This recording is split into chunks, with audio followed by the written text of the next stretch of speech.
The secret to saying I'm sorry and meaning it. Apologizing is something most of us struggle with, especially when emotions are involved.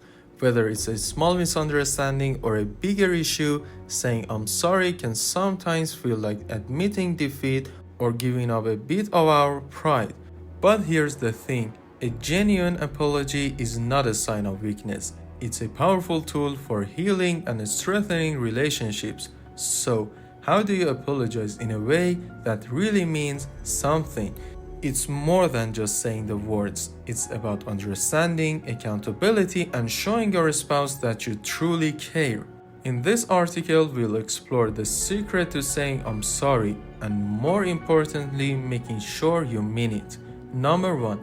Acknowledge the hurt you caused. The first step to a genuine apology is acknowledging the hurt you've caused. Often, people will apologize without fully recognizing the impact their actions or words have had on the other person. If your spouse is upset, it's essential to take a moment to understand why. Saying I'm sorry you're upset doesn't cut it. It's important to be specific and validate their feelings. For example, I'm sorry I raised my voice during our conversation. I know it made you feel disrespected and that wasn't my intention. By recognizing the specific hurt, you show your spouse that you see them, understand them, and care about their emotions. Number 2. Take responsibility without excuses.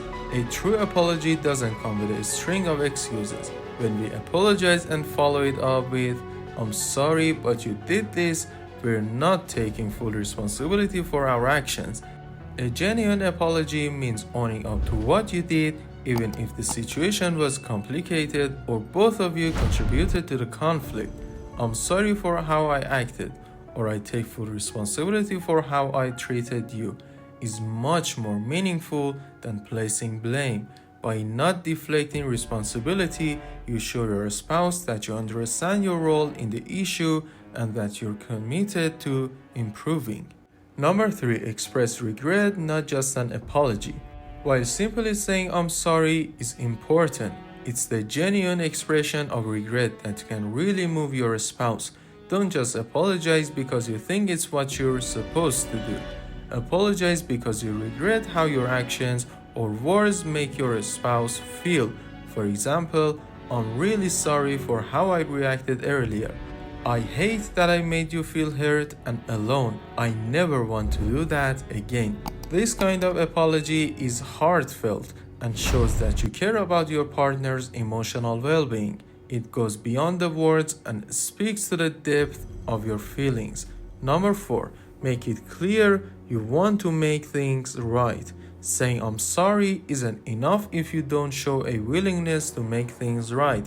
Apologies without action can quickly lose their meaning. After offering your apology, ask how you can make amends or what you can do to prevent the issue from recurring.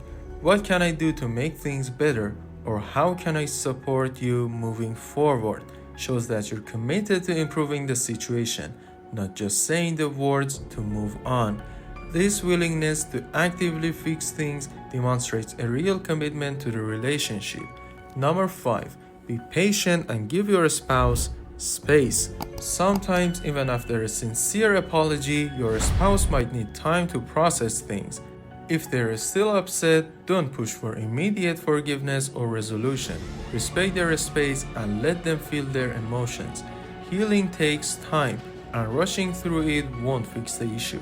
Saying something like, I understand if you need time, and I'll be here when you're ready to talk more, can help your spouse feel understood and respected. It's important to remember that reconciliation is a process and rushing it can backfire. Number 6. Avoid the same mistake twice. There is no quicker way to lose the meaning behind an apology than to repeat the same behavior. If you apologize for something but continue to do the same thing over and over, your spouse will start to feel like your apology wasn't sincere. Actions truly speak louder than words. If you've made a mistake and are genuinely sorry, show it through your actions by making an effort to change.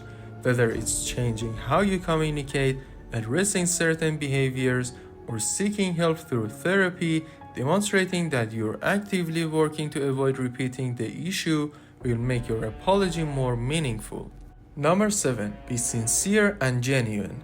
A meaningful apology is always sincere. If you apologize simply because you want the argument to end or to avoid conflict, it won't carry much weight. Your spouse can tell when you're not being genuine, and that can make the situation worse. A real apology comes from a place of humility and care. Speak from the heart and show through your words and actions that you deeply regret the pain you've caused and are genuinely committed to making things better. Number 8. Don't use sorry as a way to end the conversation. A true apology invites conversation, not an immediate end to the issue. Sometimes, when we apologize, we may hope that it will end the discussion and smooth everything over. However, your spouse may still have feelings they want to share, and it's important to be open to listening instead of just saying, "I'm sorry, let's move on." Be prepared to continue the conversation and allow space for your spouse to express how they feel. "I'm sorry and I want to hear more about how you're feeling" is a much better approach that encourages healing and understanding. Saying "I'm sorry" and truly meaning it can be one of the most powerful ways to repair a relationship. It's not just about the words, it's about taking responsibility, showing empathy, and working to make things right.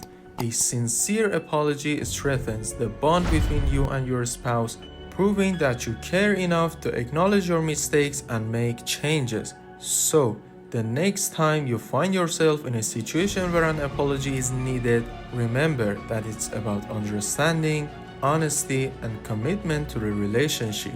When done right, an apology can be the first step towards a deeper, more meaningful connection.